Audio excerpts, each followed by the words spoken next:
What's up, guys? Cody here, Mended Woodworks. Today I'm going to be making a bench out of, you guessed it, pallet wood. That seems to be the thing now. So I have some pallets. I just finished breaking them down. I still got to pop some nails out. These are actually like the 2x4s that run between the, the 2x4s of the pallet, whatever. So my wife saw a picture of this bench on the internet, and she wants one, so I'm gonna make her one. Yeah, I think I can get away with just pallet wood. I don't know how many of these I'm gonna use, but they're about 4 foot, right under about 4 foot. And yeah, we're gonna see if I can make a super cost-effective bench from the 2x4s from the pallet wood. So if you want to see how I do it, well, you're in the right place. Let's get at it. Okay, so like I said, I'm gonna go ahead and start with pounding out these nails in this wood. Pretty basic thing to do. Obviously we don't want nails in there when we go to run it through the table saw, planer, and so yeah, anyways, little hammery hammer and a little pry, and pop goes the weasel. The nails come out.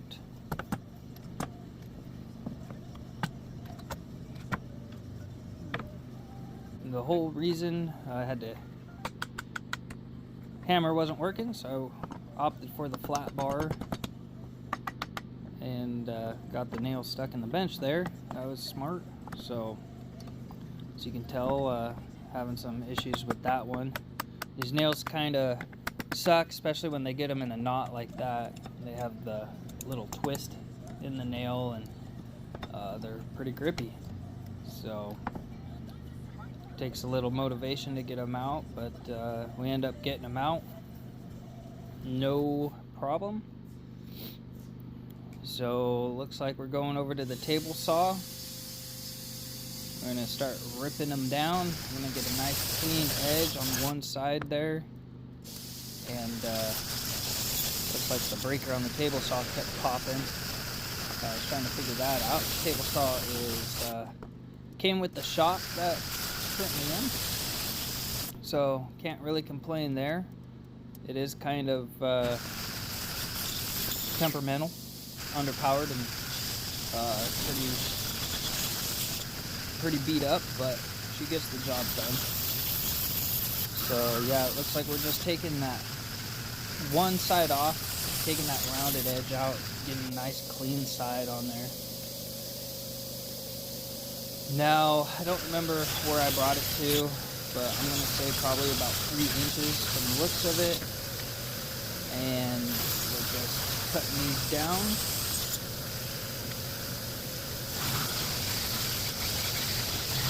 This is my first time filming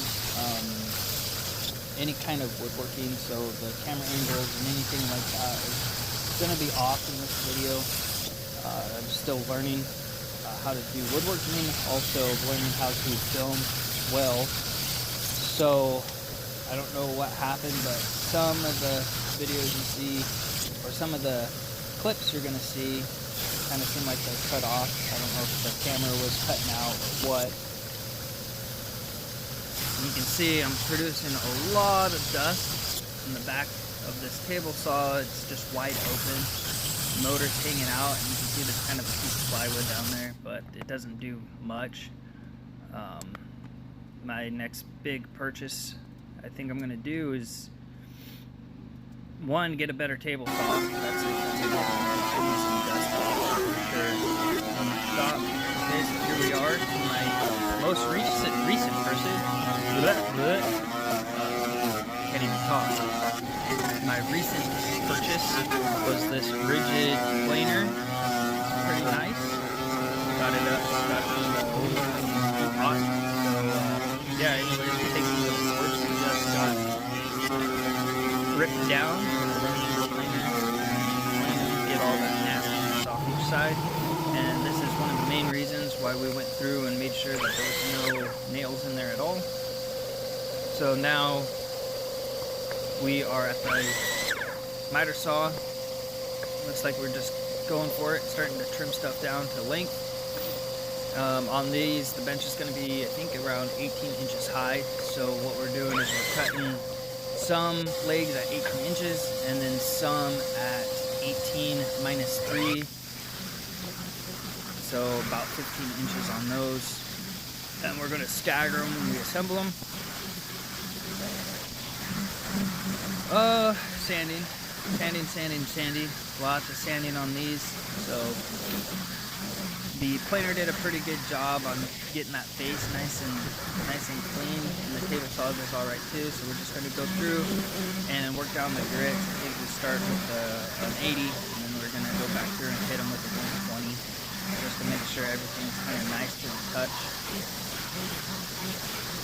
and make sure there's no splinters or anything like that. That would kind of suck, get the splinter in the bum. So yeah, this took quite a while, sand everything down, but we eventually did it. And as you can see, we go to the assembly process. So that is one leg that I got put together. As you can see, I mean, it's kind of hard to see because the camera angle, like I said earlier. However, we take an 18 piece and a 15 inch piece, and we glue them and brad nail them together, and that will be one leg section. And then we can take our longer section, which is just a 4-foot chunk of that pallet wood, and put it between. Yeah, I wish I could have gotten better camera angle at that, so I apologize. I'm gonna have to figure that out. Maybe you can see it on this one. Nope. What an idiot. Anyways, we're gonna just assemble this out of camera view, I guess. And yeah, just using some old Type Bond 2, I believe, and some brad nails. Or actually, I think those are finishing nails. I think I went with the 16 gauge finishing nailer on this, because if I remember right, I ran out of brad nails that were long enough, so I think we're just punching them with some 16 gauge finishing nails.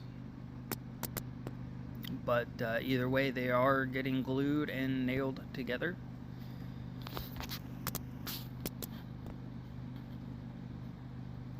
I think this bench is definitely a really good beginner bench. It's pretty simple. You can do it from just 2x4s, or like I'm doing pallet wood, and there's really not a lot to it. You don't need the planer, you don't even need the table saw. You can just sand them down and cut them with a circular saw or hand saw or whatever, and you don't even need glue. Honestly, you can just nail them together. If you had a box of nails and a hammer, you can get away with doing that. I just have some extra tools that I've picked up, and I'm using what I have just to make it a little faster. So there you can kind of see the leg, how it's one solid piece, and then the top's going to have some slats in it. In hindsight, I kind of wish I would have filled in those slats in the top, because it is kind of uncomfortable to sit on. But you know, just stuff to do next time, I guess. So here I'm taking some, ooh, look at me trying to get some better camera angles for you. Wow.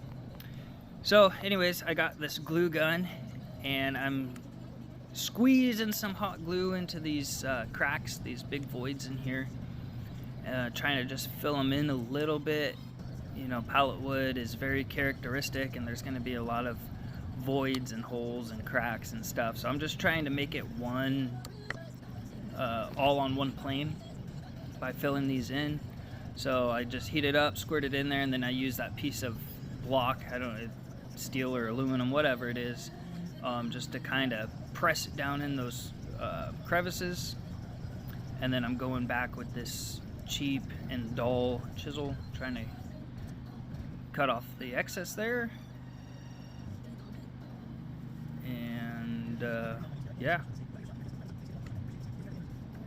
pretty cool. Just cutting towards my fingers with that. I'm not too worried, because like I said, it's pretty dull, but maybe I should practice a little better on there. But anyways, after some chiseling,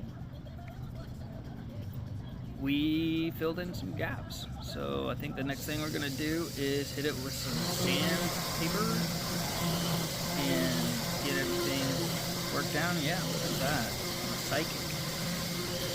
So we're sanding the old Ryobi corded orbital sander. The sander's kind of going out on me. I got it for present, I believe. So free is pretty cheap. So I've been using that. It's worked great for me. I really like Ryobi stuff. You know, for the price, and they end up doing all right. You gotta clean it off. So yeah, again, I think I'm hitting it with an 80 grit right here to get everything flattened down. You saw a bunch of that glue squeeze out that was still there, so we're cleaning all that up. And I'm just going to go around the whole bench on both sides of the legs there, inside, outside, the faces of it, and just go around the whole bench and fill in those voids and sand it back down.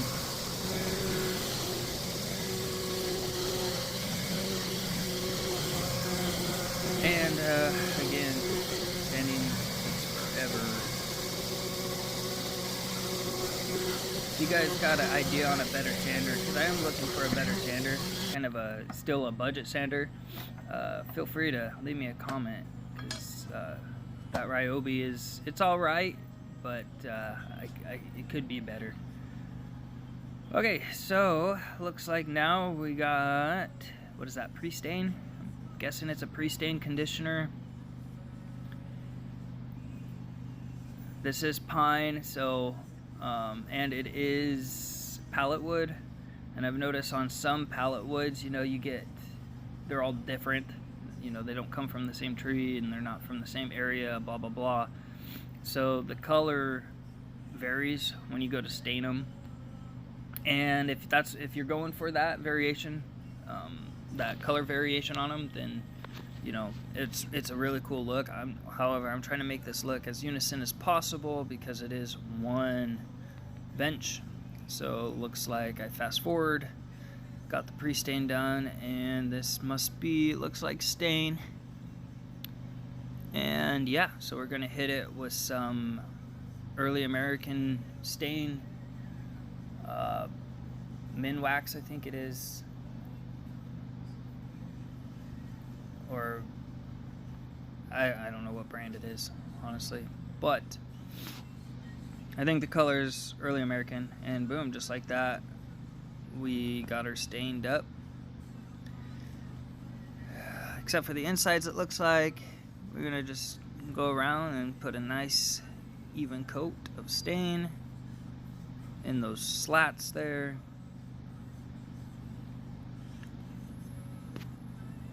Trying to save my health as much as possible. Use a respirator and some gloves. So we're doing that right.